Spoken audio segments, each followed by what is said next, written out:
கரூரில் தலையில் தீத்துகள்கள் பூவாரி போட்டு பெண்கள் வினோதமான முறையில் நேர்த்திக்கடனை நிறைவேற்றுகின்றனர். கரூர் மாவட்டம் வேடச்சிபாளையம் பகுதியில் மாரியம்மன் திருவிழாவை முன்னிட்டு தீமிதி திருவிழா வெகு விமர்சையாக பல ஆண்டுகள் கொண்டாடி வருகின்றனர்.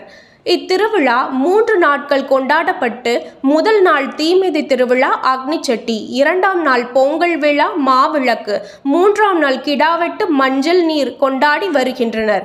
இத்திருவிழாவிற்கு பல்வேறு மாவட்டங்களில் இருந்து பக்தர்கள் நேர்த்திக்கடனை செலுத்துவதற்காக வருகின்றனர். அதுவும் இப்பகுதியில் பெண்கள் தலையில் தீத்துகள்கள் பூவாரி போட்டுக்கொண்டு நேர்த்திக்கடனை நிறைவேற்றுவார்கள். ஆண்கள் மட்டும் தீமிதி பூக்குழியில் இறங்கி காலகாலமாக வழிபட்டு வருகிறார்கள். தலையில் பெண்கள் தீத்துகள்கள் பூவாரி வினோதமான நேர்த்திக்கடனை செலுத்தி கொண்டாடி வருகின்றனர். ஆயிரக்கணக்கான பொதுமக்கள் கலந்து கொண்டு சிறப்பித்தனர்.